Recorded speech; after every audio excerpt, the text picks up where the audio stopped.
Baik teman-teman semuanya, Assalamualaikum warahmatullahi wabarakatuh. Waalaikumsalam warahmatullahi wabarakatuh.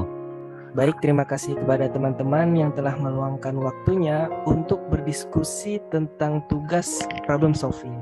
Di sini saya sebagai moderator sekaligus juga turut membantu dalam pemecahan masalah ini. Oleh karena itu, kita akan langsung masuk ke problem solving dari kasus ini. Yang dimana dalam pembaca kasus ini akan dibawakan oleh Stiti. Kepada Stiti dipersilahkan. Baik, saya akan melaporkan kasus yang problem solving. Pak Parto adalah pengusaha UMKM di bidang kuliner di Kota Bandung. Ia mulai usaha kulinernya dari gerobak nasi goreng 7 tahun lalu, bermodalkan hanya dengan uang sebesar 500.000 yang dia pinjam dari tetangganya. Ia memperkenalkan resep nasi goreng ala mertua dengan campuran ikan tuna, dicampur telur dan terong yang mendapat sambutan dari para pelanggannya. Semua ia kerjakan sendiri dan hanya dibantu oleh istrinya. Buka dari jam 6:30 malam sampai tengah malam tiap harinya. Hanya dalam waktu 6 bulan ia sudah memperkerjakan 2 karyawan dengan tenda yang lebih luas dan menambah menu makanan baru. Seperti pecel lele geprek, nasi kebuli campur oyong, dan ayam bakar khas Parto. Resep makanan itu adalah dari istrinya yang memang senang memasak dan bereksperimen. Hanya dalam waktu 2 tahun, usaha Pak Parto berkembang pesat sehingga dari gerobak yang ia pindah ke warung permanen yang tetap di 3 lokasi di Bandung. Ia telah memiliki 15 orang karyawan, dan semua warungnya adalah profit. Dan sebagian besar pelanggannya adalah mahasiswa atau orang kantoran. Hanya harga makanan yang dibanderol Pak Parto tergolong ramah kantong. Ia tidak banyak mengambil untung. Margin hanya maksimum 10% dari modal yang dikeluarkan. Pak Parto akhirnya dikenal sebagai pengusaha UMKM yang sukses. Ia akhirnya melebarkan usaha menambah 3 lokasi warung lagi, semua di lokasi yang strategis. Tidak hanya itu, semenjak tahun 2018 akhir, ia membuka jalur kuliner di online, yang mampu berkontribusi 40% dari total bisnis kulinernya. Ia senantiasa menjaga suplai bahan baku masakan langsung dari petani di desa atau nelayan dari sumbernya. Ia telah menambah promosi melalui Instagram dan Facebook. Selanjutnya akan dipaparkan oleh Ayu. Namun tahun 2020 dan 2021 ini menjadi tahun yang menantang bagi Pak Parto karena profit usahanya drop lebih dari 30%. Ia kesulitan membayar sewa lokasi warung dan gaji karyawan. Ia merasa COVID-19 telah membuat kesulitan bagi bisnisnya.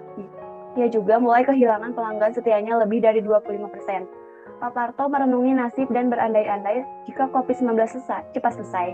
Ia merasa sebagai pengusaha kelas terteri, ia tidak cukup modal bersaing dengan para pengusaha kakap yang bisa gencar melakukan promosi di berbagai channel dengan biaya jauh lebih besar. Sebagai mahasiswa peserta yang mengikuti studi independen sertifikasi, apa analisis masalah dan apa saran Anda kepada pihak Pak Parto? Baik Ayulita, terima kasih atas pembacaannya beserta dengan Stiti tadi ya. Baik, sekarang kita akan masuk ke dalam definisi masalahnya. Baik, jadi di sini kita akan berdiskusi mengenai definisi masalah yang akan dibawakan oleh Fitri. Untuk Fitri dipersilahkan. Assalamualaikum warahmatullahi wabarakatuh. Waalaikumsalam warahmatullahi wabarakatuh. Baik, definisi masalahnya yaitu pada tahun 2020 dan pada tahun 2021 usaha milik Pak Parto profitnya mengalami penurunan sebesar 30%. Pak Parto mengalami kesulitan membayar sewa warung dan gaji karyawan, merasa kurang cukup modal untuk gencar melakukan promosi yang mahal. Dilihat dari tabel profit penjualan Parto, terlihat penurunan profit semua cabang usaha dari tahun 2020 dan 2021. Penurunan profit itu terhitung sangat signifikan. Baik, untuk Fitri, terima kasih atas pemaparannya. Dan selanjutnya kita akan masuk ke analisis sebab yang akan dibawakan oleh Ayulita dan Widi. Kepada Ayulita dipersilahkan. Baik, sebelumnya setelah dibacakan definisi masalah dari kasus di atas, maka di sini saya akan menjelaskan sedikit analisa sebab dari kasus di atas. Dari deskripsi di atas, sebab penurunan profit penjualan tahun 2020 dan 2021 ini diakibatkan karena adanya pandemi virus COVID-19. Lalu akan dibacakan oleh Widi, dari Widi. Ya, mungkin saya juga setuju yang sudah disampaikan oleh Ayulita mengenai analisa sebab dari kasus Pak Parto.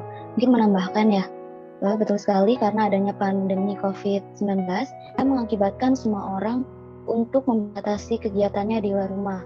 Karena mayoritas pelanggan dari Pak Parto adalah mahasiswa dan orang kantoran yang mana semua kegiatan perkuliahan dan perkantoran berubah menjadi work from home, membuat profit penjualan menurun. Walaupun usaha Pak Parto ini sudah memfasilitasi konsumennya dengan menerima pesanan lewat aplikasi ojek online, tapi tetap saja profit tidak sebanyak saat sebelum pandemi muncul. Mungkin cukup sekian dari saya tentang analisis sebab kasus Pak Parto. Baik Widi, terima kasih atas penambahan dari analisis sebabnya. Kita lanjutkan ke alternatif penyelesaian masalah yang akan dibawakan oleh Mas Slamet. Untuk Mas Slamet, dipersilahkan. Yang pertama adalah dilihat dari tabel profit. Terdapat beberapa cabang warung Parto yang memiliki pemasukan yang kurang lebih dari 700 juta, yaitu cabang yang ada di Buah Batu dan di Dago Atas. Dikarenakan profit memasukkan kurang dari 700 juta dan terlebih lagi adanya pandemi, membuat dua cabang itu mengalami penurunan yang sangat drastis. Sebaiknya Pak Parto mengurangi atau menutup dua cabang dan mengurangi jumlah karyawan yang bekerja. Dalam deskripsi masalah di atas disebutkan bahwa Pak Parto mengalami kesulitan membayar sewa tempat usahanya serta gaji karyawan. Jika Pak Parto menutup dua lokasi, Pak Parto tidak perlu untuk membayar sewa tempat dan gaji karyawan yang terlalu banyak. Jika Pak Parto terus mempertahankan dua cabang yang ada, Pak Parto akan mengalami kesulitan dan membayar sewa dan gaji karyawannya. Terlebih masih ada biaya operasional yang lainnya yang harus dibayar. Yang kedua adalah memberikan layanan delivery order. Adanya layanan delivery order dapat membantu konsumen untuk mendapatkan produk yang diinginkan. Pemberlakuan social distancing membuat orang-orang yang menetap di rumah saja dan tidak bisa melakukan transaksi pembelian makanan secara langsung. Baik Mas Slamet, terima kasih atas penambahannya. Mungkin dari Widi ada penambahan? Iya, terima kasih Lutfi. Mungkin menambahkan sedikit dari yang sudah disampaikan oleh Mas Slamet ya. Yang ketiga juga alternatif penyelesaian masalah yang dapat dilakukan oleh Pak Parto dalam usahanya itu rumah Pak Parto ini harus melakukan promosi-promosi terkait dengan penjualan. Selain dari aplikasi pengirim makanan seperti GoFood, bisa dengan cara membuat akun media sosial lalu mempromosikan atau mengupload harga-harga menu yang diskon serta mencantumkan nomor handphone agar konsumen bisa menghubungi jika semisal ada pesanan dengan jumlah yang banyak. Mungkin sekian tambahan dari saya. Baik Widi, terima kasih atas penambahannya. Mungkin dari Fitri ada tambahan? Baik, terima kasih Lutfi dan juga Widi. Saya akan menambahkan alternatif penyelesaian masalah yang keempat, yaitu membuat gebrakan baru dengan membuat menu yang lebih milenial yang sedang tren, seperti ayam geprek dengan topping keju mozzarella atau menu ayam goreng dengan bumbu Korea. Menu tersebut sedang naik daun saat era pandemi. Selain itu, dengan memberikan menu paket hemat dan potongan diskon selama masa promo menu baru. Mungkin cukup sekian alternatif penyelesaian masalah dari saya. Terima kasih. Baik, terima kasih Fitri atas penambahannya. Jadi untuk dari semua permasalahan yang telah kita bahas, kita bisa mengambil kesimpulan bahwa masalah dari warung Pak Harto tadi itu adalah karena pandemi COVID yang dimana mengharuskan semua orang termasuk mahasiswa dan pekerja itu melakukan aktivitasnya dari rumah. Solusi yang paling tepat menurut kelompok kami saat ini, Pak Hartonya memberikan layanan delivery order dengan memberikan diskon free ongkir. Lalu ada melakukan promosi melalui media sosial dan aplikasi pengiriman makanan, membuat gebrakan baru yaitu menu baru yang sedang tren di masa pandemi. Jadi kurang lebih seperti itu diskusi kita pada malam hari ini mengenai kasus problem solving dari Pak Harto.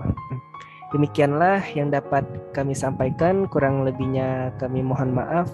Sekian, terima kasih. Assalamualaikum warahmatullahi wabarakatuh.